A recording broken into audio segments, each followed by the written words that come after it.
Bismillahirrahmanirrahim. Ibu-ibu yang saya hormati, jamaah Majelis Ta'lim Al-Arab yang berbahagia, Assalamualaikum warahmatullahi wabarakatuh.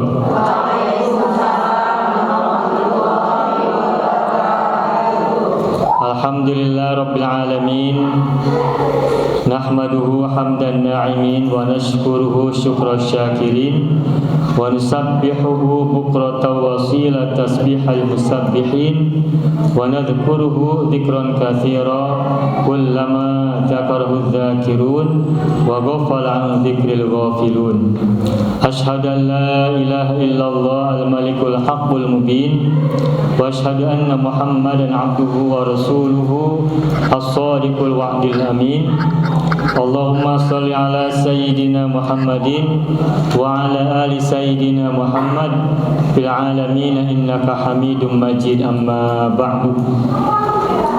Ma'asyiral muslimat wa zumratal mustami'at rahimakumullah.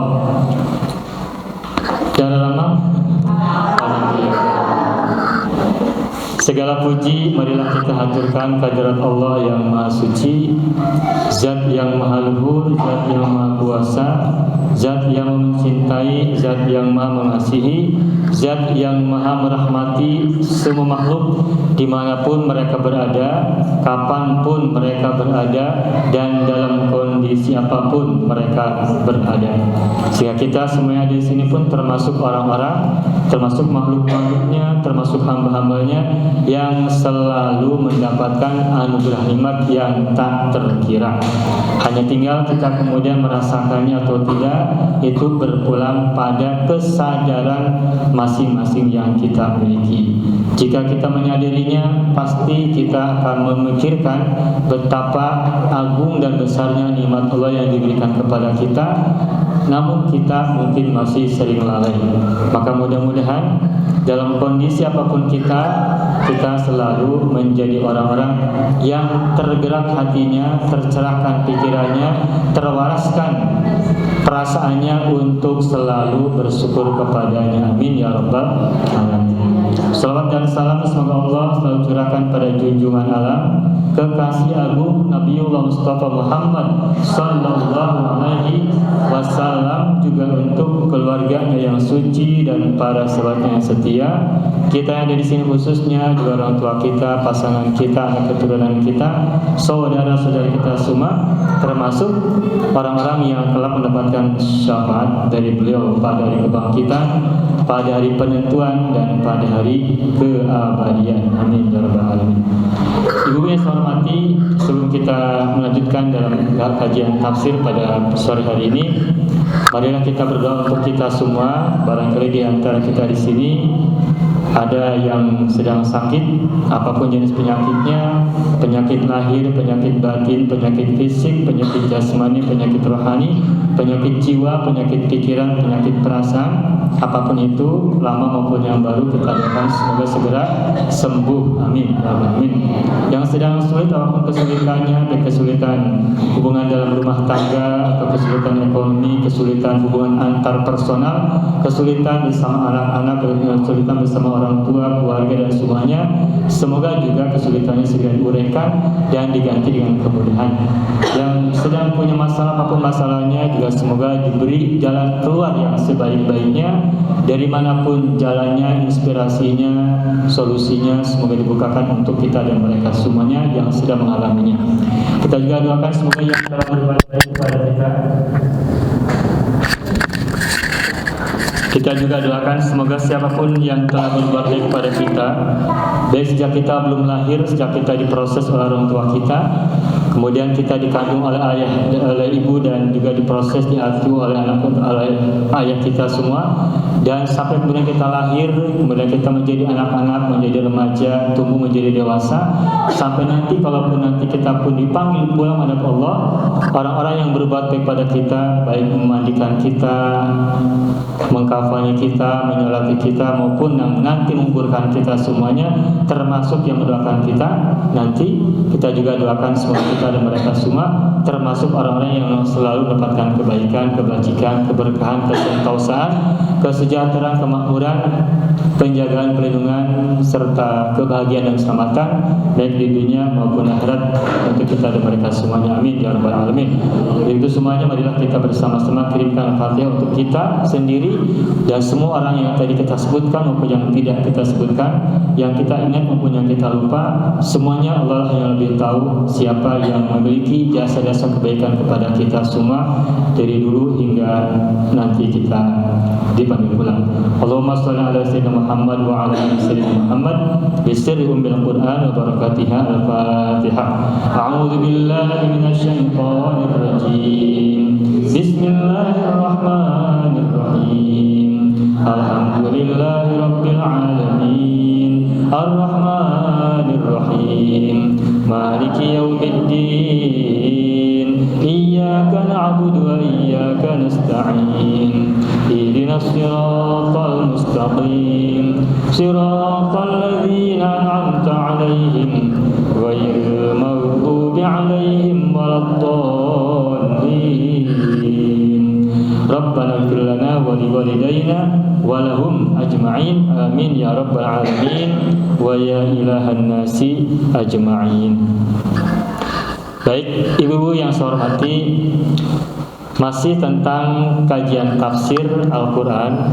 Dan Al-Quran itu ada diksi atau kata yang sering kita baca ketika kita baca Al-Quran, karena berulang-ulang kata ini diucapkan, diredaksikan dalam Al-Quran, yakni sebuah ungkapan wa amilus solihati alladzina amanu wa amilus solihati.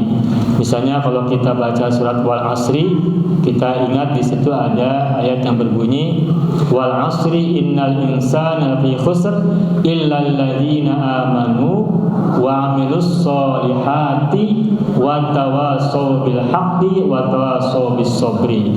Di situ ada kalimat amanu wa amilus solihati.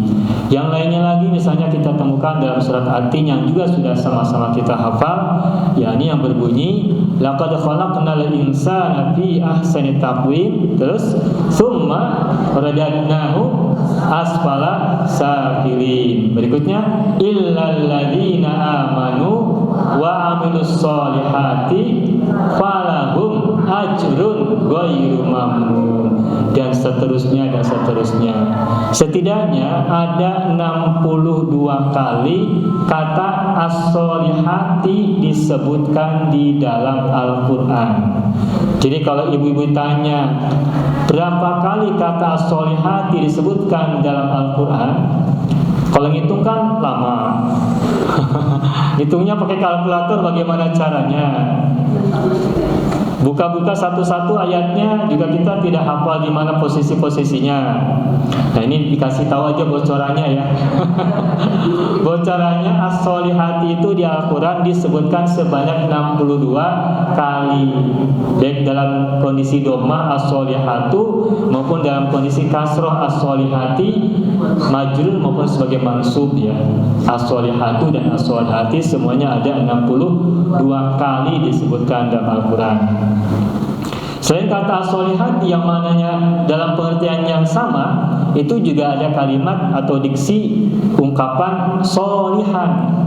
Misalnya ungkapan fal ya'mal amalan solihan, itu ada kata-kata solihan, wa amila solihan, dan cukup banyak, tetapi tidak sebanyak yang as-solihati. Kalau as-solihati tadi ada berapa ibu? 62. Ingat-ingat ya, Rasulullah itu meninggal pada usia berapa tahun? 63 tahun menurut keterangan yang kita sama-sama dengar dan sama-sama kita baca. Nah, berarti sebelum Rasul meninggal dunia itu ada angka 62. Nah, 62 ada kata as-solihati disebutkan di Al-Quran. Nah, usia Rasulullah tutup usia wafat itu pada usia 63 tahun. Sebenarnya tidak ada hubungan ya. Cuma kenapa saya sebutkan itu untuk memudahkan ingatan. Kalau lupa berapa kali as-solihati disebutkan di Al-Quran, ingat Rasul meninggal pada usia 63 tahun. Beliau wafat pada usia 63 tahun. Nah, sebelum 63 teh berapa? 62. Nah, 62 teh jumlah disebutkannya kata as-solihat dalam Al-Quran. Sedangkan solihan disebutkan di Al-Quran berapa kali? Nah, dekat. Rasul tadi berapa tahun usia beliau hidup di alam dunia? 63. Nah, kalau kata solihan dibalik angkanya 36. Tuh, jadi ingat ya. Jadi kata kuncinya dari usia Rasulullah. Rasulullah wafat pada usia 63 tahun. Kata solihati disebut sebanyak 62 kali dalam Al-Quran. Kemudian Rasulullah wafat pada usia 63 tahun. Kata solihan disebutkan di Al-Quran sebanyak 36. Nah, itu aja biar ingat ya. Nah, di situ disebutkan tentang amilah solihan, beramal saleh. Begitupun wa amilus solihati juga as-solihati di situ maknanya adalah kesalehan-kesalehan. Dan kalau kita telusuri makna as-solihati dan solihan itu maknanya sangat variatif. Dan kita telusuri di situ maknanya bukan satu pemahaman semata, bukan semata-mata satu tafsiran saja, tapi banyak. Jadi ibu semua, kalau kita ditanya apa itu amal soleh, apa jawaban kita atau apa yang kita bayangkan? Ibu kalau ditanya, ari amal soleh teh naon? Sebutkan. Apa? Kalau ditanya apa itu amal soleh? Perbuatan baik. Nah, perbuatan baik. Apa itu perbuatan baik? Belum selesai gitu. Begitu? Puasa, sholat gitu. Yang lainnya? Yang dicontohkan Rasulullah. Terus apa lagi? Itu saja.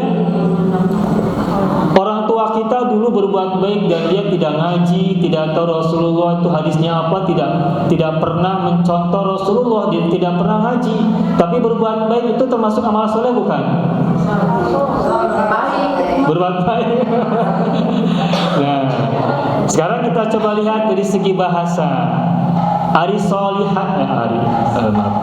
Solihat atau soleh atau solihan itu berasal dari kata soluha, yang kemudian oleh orang Indonesia disebut dengan soleh. Soluha isim fa'ilnya adalah solihun, oleh orang-orang Indonesia disebut dengan soleh atau saleh. Mohon maaf apabila ada yang namanya Bapak Soleh ya. Dan suaminya atau siapanya.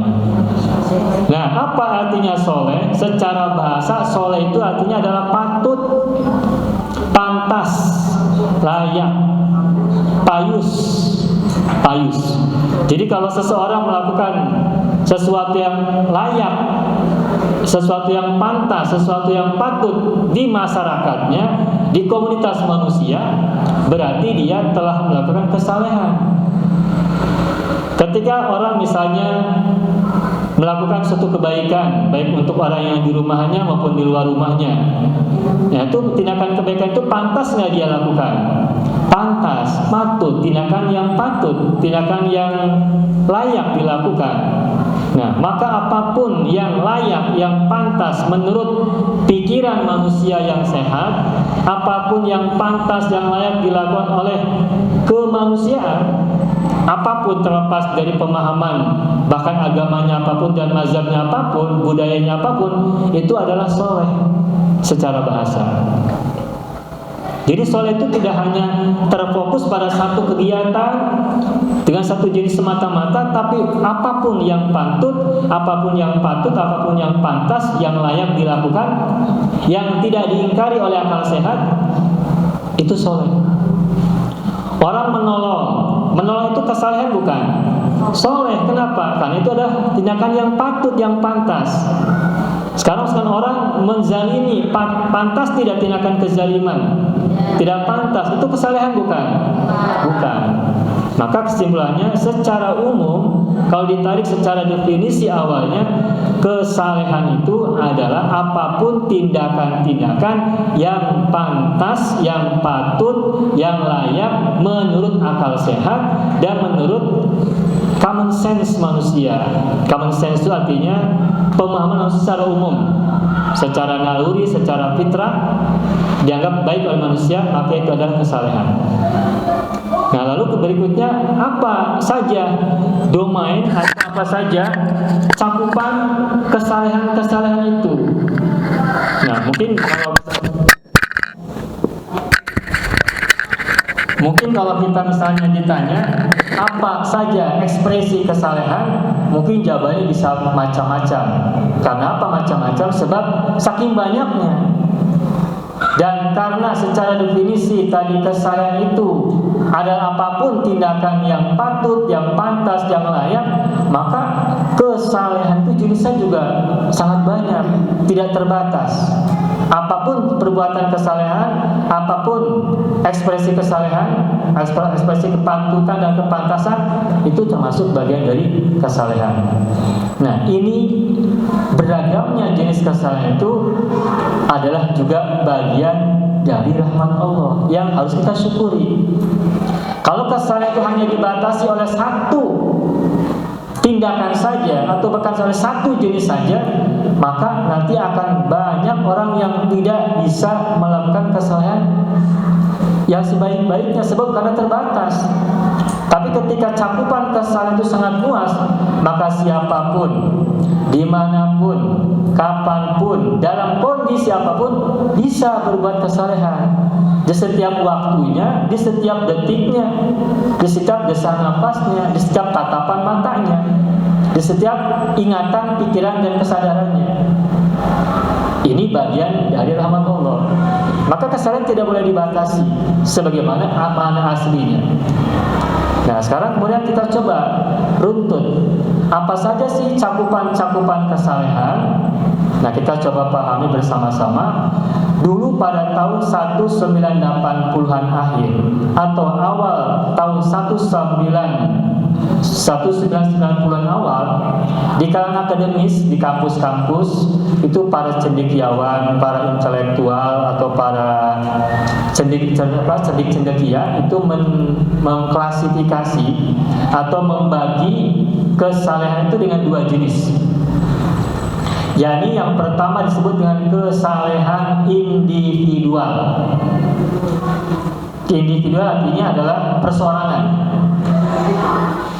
yakni sebuah kesalehan atau sebuah kebaikan atau sebuah kepatutan, sebuah kepantasan yang manfaatnya dirasakan langsung oleh orang yang melakukannya sendiri. Itulah yang disebut dengan kesalehan individual. Itu yang pertama. Apa saja ekspresinya? Nah, sekarang kalau kita ditanya, apa sih contoh kesalehan individual itu yang manfaatnya buat diri orang yang bersangkutan?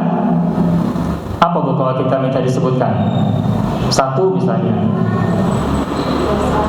sholat. Yang kedua, puasa. Yang ketiga,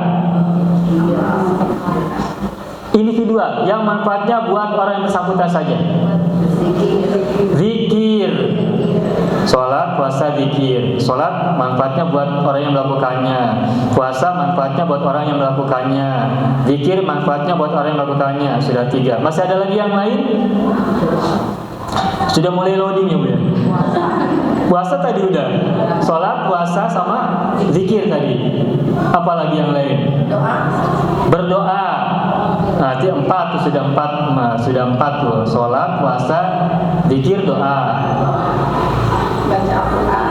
Baca Al-Quran 5. Sudah 5 Bu, sudah menjadi banyak tuh, sudah 5.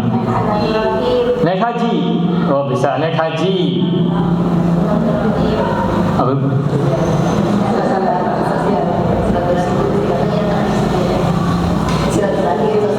Sosial, silaturahim. Hari belajar termasuk di mana?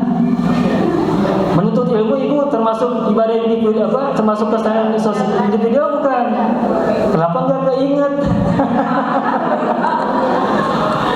Kan di Al-Qur'an sudah jelas, qul hal yastawil ladzina ya'lamuna wal ladzina la ya'lamun.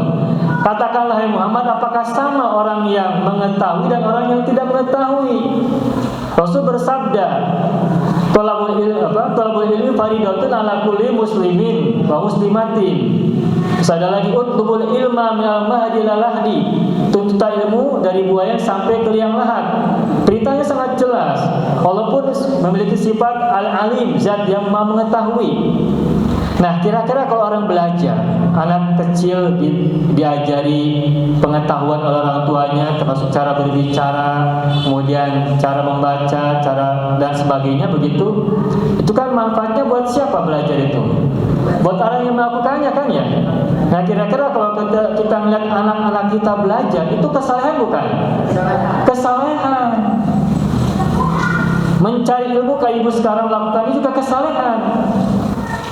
Belajar apapun ilmu yang dipelajarinya, baik ilmu-ilmu yang bermanfaat untuk urusan ukhrawi kita maupun ilmu-ilmu yang bermanfaat untuk urusan duniawi kita, itu bagian dari thalabul ilmi. Dan ketika seorang memiliki ilmu, manfaatnya jelas yang pertama adalah untuk dirinya, pengembangan intelektualitas, pengembangan diri, memperluas cara pandang, memperluas perspektif dalam melihat hidup dan sebagainya. Itu kan manfaatnya buat diri sendiri. Nah, berarti belajar thalabul ilmi itu bagian dari kesalahan individual yang manfaatnya langsung dirasakan oleh yang bersangkutan. Nah, kita seringkali kalau ditanya apa jenis kesalahan individual, biasanya sholat, puasa, zikir, doa, baca Al-Quran. Hari belajar tidak dimasukkan. Ibu sekarang sedang merasa berbuat kesalahan bukan sekarang? Sekarang sedang thalabul ilmi. Ibu sedang merasa berbuat kesalahan belum? Tidak. Harusnya merasa sedang berbuat kesalahan. Bayang ibu lakukan di sini itu adalah bagian dari amal soleh, bukan amal salah. Sehingga tidak merasa kalau ini mah bukan amal saya, bukan. Tetapi ketika kita belajar mencari ilmu apapun ilmunya, ilmu dalam bidang keagamaan, bidang sosial, bidang bisnis, ekonomi, kulineri dan semacamnya, itu pun bagian dari amal soleh yang bersifat individual. Karena itu pun bagian dari amal soleh yang bersifat individual yang manfaatnya besar buat seseorang, maka kita pun sama-sama harus berikan kepedulian yang seimbang, proporsional. Jangan sampai kita berpikir bahwa kesalahan individu itu hanya sholat semata-mata, hanya puasa semata-mata, hanya zikir semata-mata, hanya baca Al-Quran semata-mata, hanya doa semata-mata, tapi belajar kita lupakan. Kalau kita punya perhatian yang cukup besar terhadap ibadah-ibadah individual yang lain, maka untuk belajar pun harus punya perhatian dan porsi yang secukupnya agar seimbang. Karena di Al-Quran sudah sangat jelas perintah mencari ilmu, di hadis Nabi juga jelas perintah mencari ilmu itu jelas-jelas ditegaskan. Maka ketika sekarang kita sedang thalabul ilmi baik secara online maupun secara offline, tatap muka maupun di luar itu tidak tatap muka, baik secara visual maupun secara audio, maka kita niati juga itu sebagai bagian dari amal soleh yang sedang kita lakukan. Dan kita tahu bahwa amal soleh itu kan bagian dari ibadah. Maka ketika disebutkan ada ungkapan kesalehan individual, itu artinya sekaligus sebagai ibadah yang sifatnya individual, ibadah yang manfaatnya langsung dirasakan oleh seseorang yang melakukannya. Nah, jadi itu yang pertama adalah kesalehan individual. Yang kedua, kata para ilmuwan, kata para intelektual muslim pada waktu itu ada jenis kesalehan yang kedua. Apa jenis kesalehan yang kedua? Jenis kesalehan yang kedua adalah kesalehan sosial. Sosial, bukan sosial ya, tapi kesalahan sosial. Sosial dari kata society, masyarakat. Maksudnya adalah antar personal, antar hubungan satu orang dengan orang-orang yang lainnya, baik antara 2 orang, 3 orang, 10 orang, 100 orang dan seterusnya, seluas-luasnya, sebanyak-banyaknya. Nah, kalau dalam ajaran syariat Islam, apa saja contoh-contoh yang bisa kita sebutkan termasuk dalam kesalahan sosial? Ya banyak. Misalnya, coba kalau kita bareng-bareng sebutkan kesalahan sosial apa saja. Pertama, silaturahim. Nah, itu oke, satu silaturahim. Kedua, tolong menolong, tutulung tatalang. Tadi zakat, apalagi wakaf, sedekah, infak. Tersenyum termasuk kesalahan sosial bukan? Saling menasihati kesalahan sosial bukan? Saling beri manfaat kesalahan bukan? Sosial termasuk. Maka apapun jenis kepatutan, jenis tindakan kepantasan, kebaikan yang manfaatnya dirasakan oleh orang-orang di luar pelakunya, kan hubungan antar persona, antar orang dengan orang yang lain, maka itu disebut dengan kesalahan sosial. Jadi ketika ibu tersenyum kepada orang lain, ketika memperlihatkan wajah bahagia kepada orang lain, memperlihatkan wajah yang marahmai, ngaburinyai, biar sama aja, marahmai, ngaburinyai gitu ya. Itu pun bagian dari ibadah, bagian dari kesalahan sosial. Yang manfaatnya siapa yang merasakan? Orang lain kan? Mohon maaf, kita kan seringkali merasa membela diri. Saya ini wajah saya tidak nampak senyum, sesungguhnya hati saya bersih. Iya, buat diri sendiri bersih. Tapi ketika orang lain melihat kita kan, gitu. Jadi tidak mungkin kita sedang soleh secara individual karena kita tidak punya niat buruk kepada orang yang ada di depan kita. Tapi ketika wajah kita cemberut, berarti kita tidak sedang soleh sosial. Manfaatnya betul buat diri sendiri, kita tidak sedang genep, tidak sedang malut-mut, tidak sedang kesal dan sebagainya. Tidak sedang kesel, tidak sedang buruk hati, kotor hati, tidak. Meskipun wajah kita sedang kelihatan tidak enak dipandang orang gitu misalnya. Tetapi kalau orang di depan kita melihat kita wajahnya begitu, maka kita berarti saat itu tidak sedang melakukan tindakan kesalahan sosial. Meskipun secara individual kita mungkin soleh ketika itu. Kenapa? Karena orang merasa tidak nyaman dengan kehadiran kita, menampakkan wajah yang tidak ramah di depan mereka. Berarti di satu sisi mungkin kita sedang soleh secara individual, tapi tidak sedang soleh secara sosial. Nah, kita kan sering bilang ya, pengennya kan kita seimbang ya, soleh individualnya, soleh juga sosialnya. Sekarang bagaimana kita meningkatkan kapasitas diri dari baik pantas soleh secara individual juga soleh dan pantas secara sosial. Dari sesuatu yang tidak berbiaya gitu, yang tidak mengeluarkan biaya dan sebagainya, itu bisa dari sana dulu. Itu semuanya termasuk bagian dari kesalahan sosial. Tutulung, tatalang, apalagi memberi informasi yang baik, memberikan bolongan dan sebagainya lah begitu. Itu termasuk bagian dari kesalehan sosial. Dan Al-Quran serta Islam itu mengajarkan banyak dalam Al-Quran dan hadis-hadis Nabi itu bagaimana ajaran ini juga sangat bersifat sosial. Ya, kita bisa sebutkan, tadi sudah disebutkan oleh ibu semua ya, zakat, wakaf, sedekah, infak, silaturahim, dan sebagainya itu bagian dari kesalehan sosial. Nah, itu yang kedua. Nah, sampai saat ini biasanya kalau orang-orang di dunia akademis ditanya apa ekspresi atau apa saja jenis kesalahan, jenis kesalahan itu, mereka mendefinisikannya dengan dua saja, yakni kesalahan individual dan kesalahan sosial. Nah, pertanyaan kita, apakah cukup seseorang itu soleh dengan dua jenis kapasitas ini saja, dengan dua jenis ekspresi kesalahan, yakni individual dan sosial semata-mata? Nah, sekarang saya tanya, ibu-ibu, ketika ibu-ibu sasapu di rumah, bersih-bersih piring, mencuci, kemudian menyiram pot, menyiram tanaman, menanam pohon, atau memotong yang semrawut, merapikan dan sebagainya, menyayangi kucing, menyayangi binatang, beri makan hewan-hewan dan sebagainya, ingon-ingon atau yang lain-lain, itu termasuk kesalahan yang mana? Individual, dia itu bukan individu kita. Emang jiwa kita bersatu dengan dia? Ketika ibu menyayangi kucing, apakah jiwa ibu bersamanya? Apakah jiwanya adalah jiwaku? Tidak kan? Jadi beda jiwa, beda individu.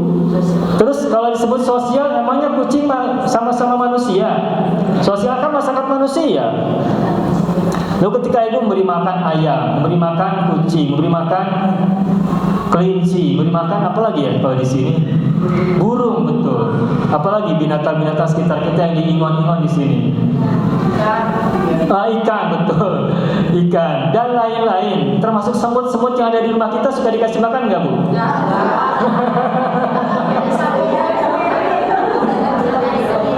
Sebenarnya ibu bukannya tidak memberi makan, tapi mereka datang sendiri. Nah, coba Bu andaikan ibu ketika semut-semut datang ke rumah kita dan kemudian mereka makan makanan kita, maka kita pun berbagi makanan. Apa yang sudah mereka makan kita pun makan, saking sayangnya makanan itu ya. Kalau itu diniati sebagai bagian dari ibadah, wah keren itu Bu. Ada makanan ikan, kita simpan siang makan, masih ada sisa buat nanti malam. Pas jam 5 sore dimakan sama semut. Kira-kira apa perasaan kita? Aduh, ini sudah disiap-siapin buat nanti malam, dihabisin sama semut misalnya. Atau kalau nggak habis juga digerogotin. Bagi orang yang alergi kan tidak memakan kan? Karena mungkin jijik, mungkin takut ada kuman, mungkin ada apalah gitu. Semut kan mungkin ada sebagainya yang pergi ke toilet, ke kamar mandi, ke tempat-tempat yang itulah gitu. Nemplok di makanan yang kita akan makan nanti malam. Dan sudah apa tuh kegali-gali ya, kegali itu sampai begitu kan kelihatannya, sampai bergelombang begitu. Nah kira-kira ya mungkin sebagian orang tidak mau makan lagi ya karena sudah bercampur ya. Tapi ada juga sebagian orang yang biasalah sudah sama-sama satu rasa gitu. Kalau sama-sama satu rumah, kan saling baik-baik saja gitu ya. Nah kalau makanan itu dimakan sama itu dan masih ada, katakan ikan yang tadi dimakan sama semut-semut masih bisa kita makan. Bagi yang tidak merasa alergi dan tidak jijik, berbagi makan sama semut, ya itu oke. Terus ketika makanan itu dimakan oleh si semut-semut, kita pikirannya bagaimana? Kalau kita pikirannya berpikir bahwa ini adalah bagian untuk rezeki semut-semut itu, dan kita niatkan sebagai kebaikan, kesalahan untuk mereka semua, itu menjadi amal soleh juga. Tetapi kebaikan kita pada semut-semut, kebaikan kita kepada burung, kepada ayam, kepada kucing, mungkin kalau ada munding lewat di sini, pada munding-munding gitu ya. Di sini nggak ada lewat kuda dan kerbau soalnya ya. Nah kira-kira itu disebut sebagai kesalahan apa ini? Apakah makanan yang kita berikan kepada kucing disebut sebagai kesalahan individual? Bukan, karena bukan jiwa kita. Apakah makanan yang kita berikan kepada binatang-binatang itu disebut sebagai kesalahan sosial? Juga bukan, karena mereka bukan makhluk, bukan manusia. Sesama dengan kita bukan. Lantas apa namanya? Nah ini yang belum diberi nama. Kita sudah mempraktekkan. Ibu di depan rumah punya pot kan, disirami setiap pagi, mungkin sore juga ditanam, disirami rajin, sehingga rumah depan ibu tuh yang tadinya mungkin terasa gersang, tapi berkat pot-pot bunga yang tumbuh mekar, yang bunganya tumbuh bagus gitu, pemandangannya sebagainya, dari pandangan mata enak, kemudian dari perawatan dan sebagainya buat debu-debu juga menjadi baik buat di rumah maupun buat orang-orang sekitarnya. Itu apa namanya? Itu kan kebaikan juga, kesalahan juga, kepantasan juga, kepatutan juga. Nah, lalu tindakan kesalahan seperti itu apa namanya? Ya ini yang belum diberi nama. Nah, kita coba rumuskan. Kan binatang itu bagian dari alam, tumbuh-tumbuhan bagian dari alam. Kemudian apalagi? Batu-batuan bagian dari alam, pohon-pohonan juga bagian dari alam. Kita pun bagian dari alam. Nah, alam itu bahasa Inggrisnya apa? Nature, nature ya, nature tulisannya, bacanya nature. Nah, kalau society kata sifatnya jadi sosial, Kemudian individual ada kata yang lain, maka nature itu kalau dijadikan kata sifat adjektif itu disebut dengan natural. Natural. Jadi ketika ibu-ibu merawat pot, merawat bunga, menyirami bunga, memberi kucing, memberi makan kucing, memberi ayam makan, memberi semut, memberi makan kecoa, tidak merasa itu Bu ya? Tidak merasa. Ada yang di sini beternak kecoa Bu? Enggak beternak tapi datang sendiri ya Bu ya? Entah apa kebaikan yang bisa kita lakukan untuk kecoa-kecoa ya. Padahal itu kan juga bagian dari makhluk Allah ya. Dan lain-lain pokoknya. Nah, kesalehan itu adalah kesalehan jenis yang ketiga yang kita sebut sebagai jenis kesalehan natural. Kesalehan natural. Lalu mungkin ibu bertanya, oke lah tentang kesalehan individual itu ada di Al-Quran, ada di hadis Nabi. Kesalehan sosial itu ada di Al-Quran, ada di hadis Nabi. Ada di Al-Quran juga banyak kita sebut, misalnya tentang sosial kan yang tadi kita bacakan wa tawasobil haqqi wa tawasobil sobri, tentang wasilul arham, silaturahim, dan banyak yang lain-lain yang manfaatnya untuk orang di luar diri kita. Nah, lalu apa atau keterangan apa yang bisa kita dapatkan dari Al-Quran yang memberikan perhatian kepada jenis kesalahan ketiga ini? Kesalahan jenis yang ketiga, ya ini kesalahan natural. Banyak. Sebagai contoh saja, misalnya gini, ketika Al-Quran menyebutkan ungkapan watini wazaitun, waturi sini, demi buah tin atau demi pohon tin dan demi buah atau pohon zaitun dan demi bukit Tursina, coba ibu lihat, itu Allah menyebutkan nama apa di situ? Nama manusia atau nama jiwa?